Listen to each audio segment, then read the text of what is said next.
ઋણ ન કરવા અંગેની વાત ચાલી રહી છે. મીઠા વિના શાક જ રાંધી ખાય, પથારીએ ભોંય સુવે સદાય. એ મીઠા વિનાનું શાક, ઓહો બાપા બાપા, મારે તો ન ઉતરે ગળે. હા, ઉતરી જાય ઘણી વખત, મારે ભૂલે જાય છે. હા, પછી ભગવાન થાળ ધરાઈ ગયો હોય પછી કાંઈ એમાં ફેરફાર થાય નહીં. હા, પણ છતાંય એમ કે મીઠા વિનાનું શાક છે. મીઠું શાકમાં મીઠું નાખવા, શાકમાં મીઠું નાખવા જેટલું મળતું નથી. બરાબર. તથાપી માથે ઋણ જો ન હોય તો તે એના જેવો સુખ્યો કોઈ નહીં. ઋણી હરિશ્ચંદ્ર હતો નરેશ, જે કષ્ટ પામ્યો જગમાં વિશેષ. ચાંડાળ ને ઘેર ભર્યું જ પાણી, કરો ને કોઈ ઋણ એમ જાણી. બોલો, ચાંડાળ ને ઘેર ભર્યું જ પાણી, કરો ને કોઈ ઋણ એમ જાણી. આવું જાણી કોઈ ઋણ કરશો નહીં. હા, આવું છે.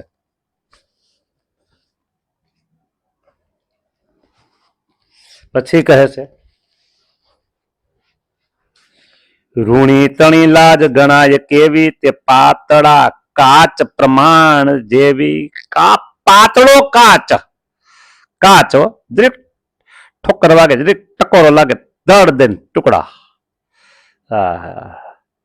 તો આની લાજ આવી કહેવાય સંસારમાં. લાજ હો ઋણ વાળાની. એ બહુ ઊંચું માથું કઈ હાલી ન શકે. જૂના જમાનામાં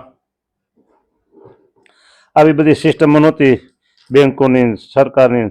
ત્યારે માણસો અરસપરસ આ ઋણ લેતા. સોનાનો ઘરેણું દાગીનો મૂકી આવે ને પૈસા લે આવે. પછી પૈસા થાય એટલે એ ઘરેણું લે આવે ને પૈસા એના પાછા આપી જ દે. બરાબર. અને આ સિસ્ટમ જ્યારે હતી ત્યારે જ્યાં સુધી પૈસા ભેરા ન હોય ત્યાં સુધી એને ચિંતા રહ્યા કરો. મને આટલા દેવાશે, આટલા દેવાશે, આટલા દેવાશે. હવે એમાંય લગ્ન પ્રસંગ આવે, મરણ પરણ હોય, કાંઈક ને કાંઈક હોય, ઉપર ખેતરમાં હરકે ન આવી હોય, વરસ માઠું થયું હોય, પછી ન છૂટકે આ બધું કરવું પડતું હોય ત્યારે કરતા હોય છે લોકો. પણ શક્ય ત્યાં સુધી એ નહીં કરવાનું.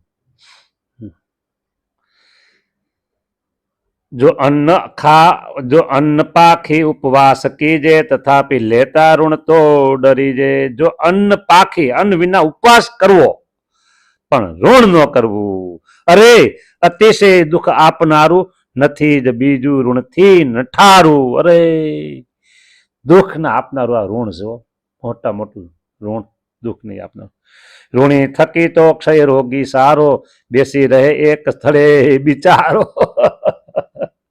હા, પણ શાસ્ત્રકારોએ પણ કીધું છે ને, જો ને કે એ કરતા તો છે ને ક્ષય રોગ થયો ને હારો એક ખૂણે બેસતો રહીએ, અને આ ઋણ વાળો છે ને વાતી વાન વાતી વાન વાતી વાહ. ઋણી જનો જો મનમાં મુંજાય, નાસી છૂટે કે ખૂબ ઝેર ખાય. બોલો, સમાજમાં હોય છે ને અત્યારે આવું.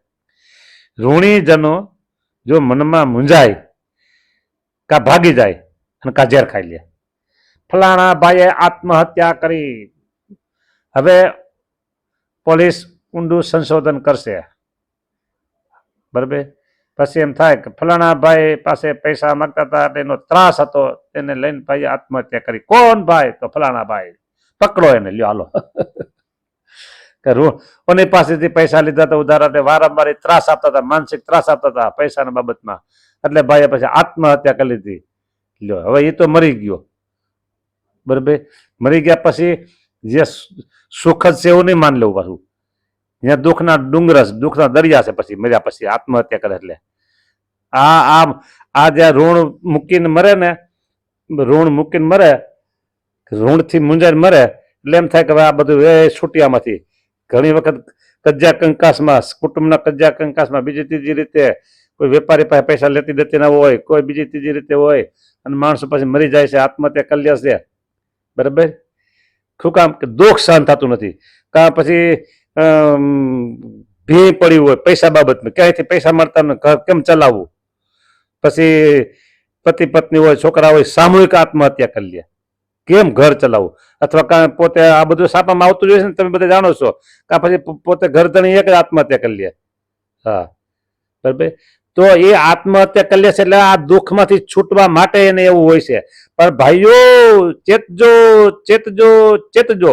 કોઈ સંજોગોમાં, કોઈ પણ સંજોગોમાં આત્મહત્યાનો સંકલ્પ પણ કરાય નહીં. આ વાત મેં ઘણી વખત કરી છે. એ દુઃખની કોઈ સીમા નથી રહેતી, પછી દુઃખની કોઈ સીમા નથી રહેતી. ઓહો,